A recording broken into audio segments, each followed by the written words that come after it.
Sudah, Pak. Oke. Sudah, Pak. Baik. Materi hari ini adalah analisis univariat. Analisis ini seperti yang saya sampaikan di pertemuan kemarin ya, untuk yang kelas kloter pertama, bahwa hampir semua penelitian akan melakukan analisis ini, terutama yang penelitian kuantitatif. Karena analisis ini merupakan analisis satu variabel. Jadi biasanya kalau penelitian-penelitian farmasi itu minimal sekali melakukan analisis ini. Sangat jarang farmasi penelitian dengan metode kualitatif. Pasti menggunakan penelitian dengan metode kuantitatif. Jadi kalau penelitian menggunakan metode kuantitatif, pasti akan menggunakan analisis ini. Apa itu analisis univariat? Analisis univariat adalah analisa yang dilakukan untuk menganalisa tiap variabel dari hasil penelitian. Jadi seperti yang saya sampaikan kemarin, ini tujuannya untuk menganalisa masing satu persatu variabel yang ada dalam konstruksi penelitian yang akan kalian buat. Misal, kita meneliti judulnya hubungan kepuasan kualitas layanan dengan kepuasan pelanggan di apotek A misalkan. Maka dari penelitian itu kita akan mengetahui ada dua variabel di sana. Variabel pertama adalah kualitas layanan, variabel kedua adalah kepuasan pelanggan. Nah, masing-masing variabel ini harus dianalisa. Harus dianalisa agar bisa dibaca dan ditampilkan di skripsi atau tugas akhir kalian. Maka teknik menganalisanya menggunakan apa? Menggunakan analisa univariat. Bagaimana distribusi data, berapa persen yang menganggap kualitas layanannya baik, berapa persen yang menganggap kualitas layanannya cukup, berapa persen yang menganggap kualitas layanannya kurang, itu dianalisa.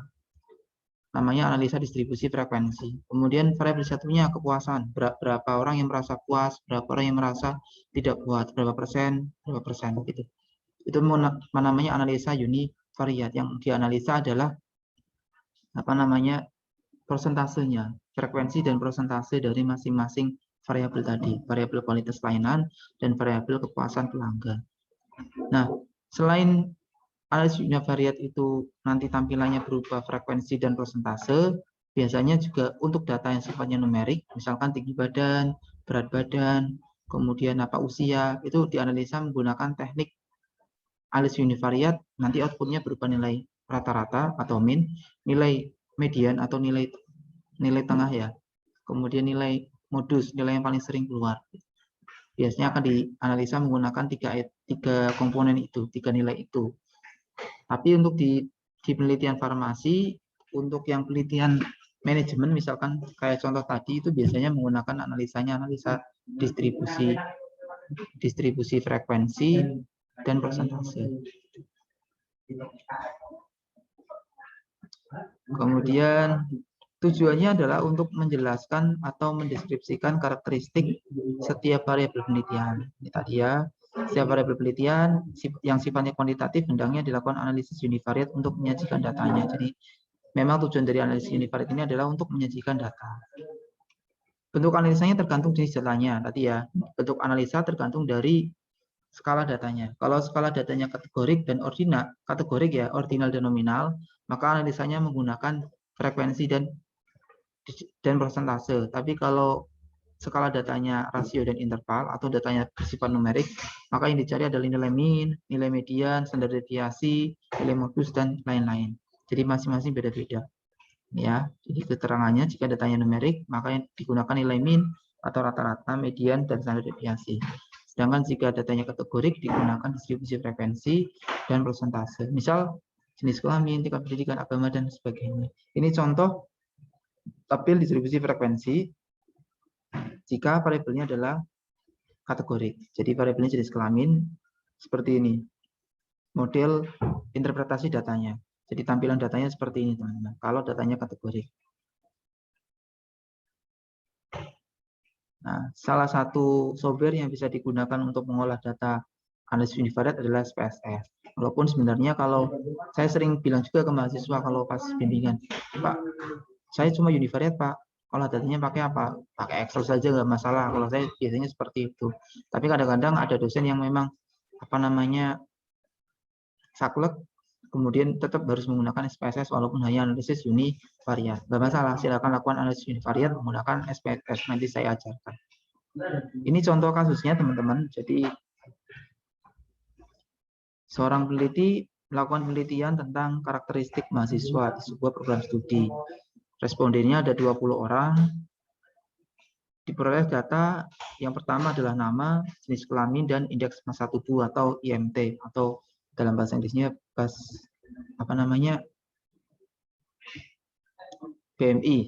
Dalam bahasa Inggrisnya namanya BMI ya. Indeks massa tubuh. Body mass index atau BMI.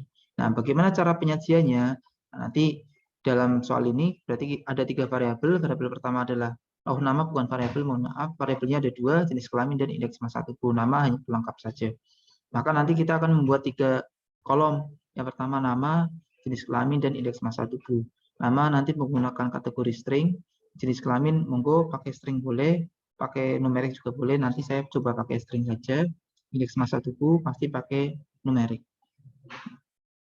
Sekarang kita menuju ke tampilan SPSS.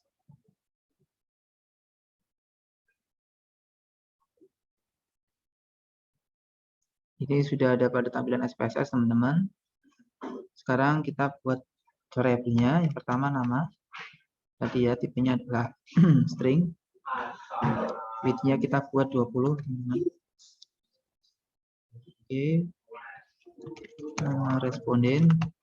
Pastinya ini nominal. Kemudian di sini adalah CK, saya singkat.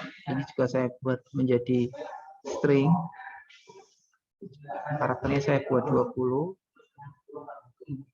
Ini saya panjangkan jenis kelamin. Dan yang terakhir adalah IMT. Ada desimalnya tadi ya 2. Indeks massa tubuh. Baik. Sekarang sudah terbentuk 3 variabel, teman-teman. Yang pertama nama, jenis kelamin, dan indeks massa tubuh. Sekarang kita masukkan datanya. Kalau di SPSS bisa copy paste, teman-teman. Jadi kalau kalian sudah input di Excel ya, misalkan kalian buat rekapitulasi data di Excel, biasanya kan kalau kuesioner ataupun hasil penelitian eksperimen biasanya direkap dulu di Excel. Maka nanti rekapan yang ada di Excel bisa kemudian di copy paste menuju ke SPSS. Seperti yang saya contohkan ini, saya hanya copy paste saja dari SPSS.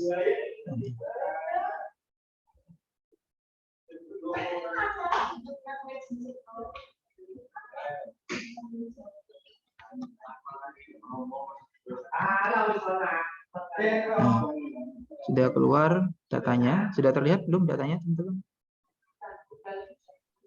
Sudah. Jadi ada 3 kolom. Yang pertama nama, jenis kelamin, dan indeks massa tubuh. Nah, sekarang kita lakukan analisa yang pertama pada jenis kelamin. Kita ingin melakukan analisis univariat untuk jenis kelamin pada data ini. Caranya bagaimana? Caranya klik tombol analyze, kemudian deskriptif statistik, dan frekuensi.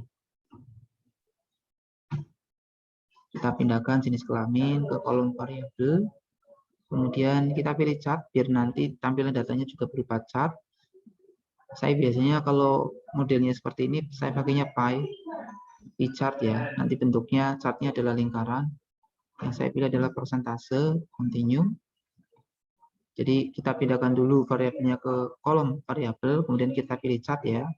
Pilih pie chart, nanti silakan bisa menggunakan jenis apa saja. Pak boleh tidak menggunakan chart, boleh. Ini saya cuma tujuannya ingin menunjukkan saja bahwa bisa menggunakan grafik juga. Continue, kemudian oke. Nah, ini adalah tampilan outputnya, teman-teman. Terlihat tampilan outputnya? Atau masih dalam tampilan input yang kalian lihat? Coba saya share screen tampilan output. Nah, ini teman-teman tampilan outputnya. Jadi yang pertama ini tampilan output dari analisa tadi. Yang akan pertama kita lihat adalah title. Titelnya adalah frekuensi, kemudian node, kemudian aktif dataset, statistik. Artinya dari tabel ini kita bisa melihat bahwa datanya valid ada 20 ya. Variabelnya kan ada 20, yang missing 0. Kemudian tabel yang pertama ini tabel yang paling penting, tabel jenis kelamin. Inilah tabel distribusi frekuensi, teman-teman. Di sini kita bisa lihat bahwa dari tabel tadi diketahui yang jenis kelaminnya laki-laki ada 5 atau 25%, dan yang perempuan ada 15 atau 75%, sehingga total frekuensinya 20, total presentasinya 100%. Di bawahnya ada namanya pie chart, tabel pie. 25% ya pas, potongannya seperempat, dan yang lain perempuannya adalah 75%. Nah, ini untuk data dengan skala data kategori. Bagaimana kalau datanya dengan skala data numerik? Maka caranya nanti agak berbeda, teman-teman. Nah, saya kembali ke tampilan input. Kalau misalkan kita ingin menganalisa data indeks massa tubuh, maka caranya adalah klik Analyze, Descriptive, Explore. Nah, kalau untuk jenis kelamin atau data yang sifatnya kategori kita menggunakan fungsi frekuensi. Kalau untuk data yang sifatnya numerik kita gunakan fungsi Explore. Klik Explore. Kita masukkan data indeks massa tubuh pada dependent list. Dependent list ya teman-teman ya, jangan factor list. Factor list ini digunakan ketika kalian ingin melihat apa namanya indeks massa tubuh per masing-masing jenis kelamin. Nanti saya contohkan juga. Kalau ini, maka yang akan muncul adalah rata-rata dan nilai median indeks massa tubuh seluruhnya, seluruh mahasiswa yang diteliti 20 orang itu. Tapi kalau misalkan saya masukkan jenis kelamin ke factor list, maka akan muncul dua tabel yang berbeda. Yang pertama tabel indeks massa tubuh laki-laki, dan yang kedua indeks massa tubuh perempuan. Tapi untuk contoh yang pertama ini tidak akan saya masukkan faktor listnya. Jadi cukup di dependent list yaitu indeks massa tubuh. Kita klik plot teman-teman. Oh, ini juga boleh kita klik ya, normality plot test, continue, kemudian oke. Oke, saya menuju ke tampilan output. Klik. Nah, namanya tabel explore, namanya explore, titelnya explore, kemudian aktif dataset ya. Ini kita yang pertama kita akan melihat tabel case processing summary. Nah, tabel case processing summary ini menunjukkan berapa banyak nilai n-nya atau berapa banyak datanya. Oh, ada 20 dan semuanya valid, tidak ada yang missing. Kemudian ini tabel yang paling penting adalah tabel deskriptif. Nah, di tabel deskriptif ini kita bisa melihat nilai rata-ratanya, nilai min. Jadi rata-rata indeks massa tubuh dari 20 mahasiswa tadi adalah 21,64. Kemudian CI-nya, confidence interval atau interval kepercayaannya. Yang paling bawah adalah 19, yang paling atas adalah 23. Nilai medianya, nilai tengah dari semua indeks massa tubuh 20 orang itu ada 21,36. Kemudian standar deviasinya 3,6. Nilai minimal pada pengolahan data ini adalah 16,8, nilai maksimumnya adalah 31,6. Sebenarnya dengan 20 data, kalian juga bisa menghitung semua ini secara manual, teman-teman. Kalian tinggal menjumlahkan semua dibagi 20, pasti akan ketemu 21,6. Kalian urutkan dari mulai IMT yang paling kecil sampai IMT yang paling besar. Nanti kalian juga akan ketemu nilai tengah IMT-nya berapa. Nilai tengah IMT-nya kan berarti responden ke-10 dan responden ke-11 dibagi 2 gitu. Tapi kalau datanya 20 oke mudah, tapi ketika datanya 100, datanya 1000 ini menjadi hal yang sangat maka SPSS ini sangat mempermudah kita dalam mengolah data. Kemudian tabel berikutnya adalah test of normality. Ini test of normality ini adalah tabel uji normalitas data, teman-teman. Nanti ini akan kalian pelajari di pertemuan mendatang. Dari uji normalitas data, ini sekaligus saya sampaikan saja. Ini fungsinya untuk mengetahui apakah datanya normal atau tidak. Fungsi uji normalitas data adalah untuk analisa lanjutan, baik analisa bivariat maupun analisa multivariat. Harus mempersyaratkan datanya normal atau tidak normal. Kalau datanya normal, itu nanti tergolong statistik parametrik. Kalau datanya tidak normal, tergolong statistik non-parametrik. Nanti di tahap selanjutnya kita akan banyak menggunakan uji normalitas data. Nah, sampai sini teman-teman, kemudian kita menuju ke tutorialnya. mohon maaf. Yang ini. Nah, jadi tadi, sudah di tutorial yang saya buat sudah ada tahap-tahapannya, teman-teman. Nanti juga kalian bisa melihat tutorialnya untuk belajar kalian di rumah. Jadi sudah saya buat datanya semuanya. Tahap-tahapannya juga sudah saya screenshot. Kemudian yang akan saya tunjukkan adalah bagaimana cara penulisannya. Nah, untuk penulisan hasil analisa univariat dengan skala nominal dan skala ordinal, penulisannya seperti ini, teman-teman. Berdasarkan hasil analisis univariat di atas, diketahui jumlah mahasiswa laki-laki adalah 5 orang atau 25%, dan mahasiswa perempuan 15 orang atau 75%. Kemudian disajikan dalam bentuk tabel seperti ini tabelnya. Ada 3 kolom. Kolom yang pertama adalah variabel. Variabelnya kan jenis kelamin. Kolom yang kedua adalah frekuensi, dan kolom yang ketiga adalah persentase. Tampilannya akan seperti ini, teman-teman. Ini tampilan yang akan kalian tulis di tugas akhir kalian. Jangan copy paste dari SPSS pada saat membuat tugas akhir atau skripsi. Sangat dilarang copy paste dari SPSS. Tapi kalian harus membuat tabel dengan model seperti ini tanpa ada garis kolom. Ini yang tabel standar yang ada di penulisan karya ilmiah. Biasanya seperti ini. Pembuatan tabel tanpa menggunakan garis kolom. Ini kan nggak ada garis kolomnya. Nah, ini untuk data yang skala nominal dan skala ordinal. Bagaimana kalau datanya skalanya interval? Tampilannya bagaimana? Ini caranya juga sudah saya tuliskan. Nah, tampilannya seperti ini, teman-teman. Berdasarkan hasil analisa univariat di atas, diketahui nilai min atau nilai rata-rata adalah 21,64, medianya 21,36, dan standar deviasinya 3,65. Dapat disajikan pada tabel di bawah ini. Jadi tabelnya seperti ini, teman-teman. Nah, sampai sini tutorialnya sudah selesai untuk analisa univariat. Ada pertanyaan, teman-teman, untuk tutorial analisa univariat? Nanti lengkapnya bisa dibaca sendiri di tutorial yang akan saya share nanti di grup, dan nanti yang masih bingung bisa melihat di link YouTube yang nanti akan saya share setelah perkuliahan ini.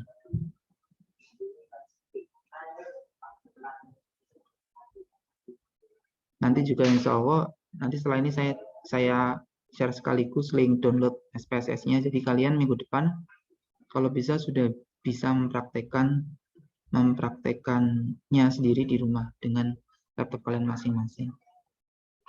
Ada yang tidak punya laptop, coba raise hand yang tidak punya laptop. Yang belum punya laptop di rumahnya, coba bisa raise hand.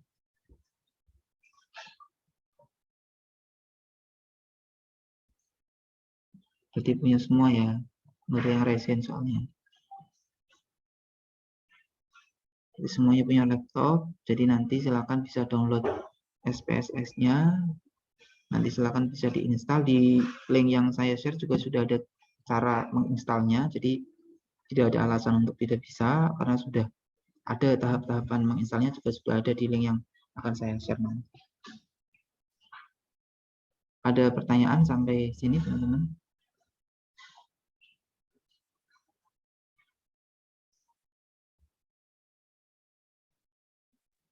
Belum ada, Pak.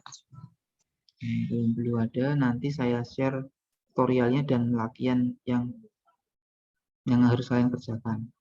Kalau bisa sih nanti diinstal SPSS-nya, kemudian dicoba tutorial tadi ya. Nanti sekalian dicoba, nanti bisa screenshot dan dikirimkan ke grup WA hasil pekerjaan kalian hari ini.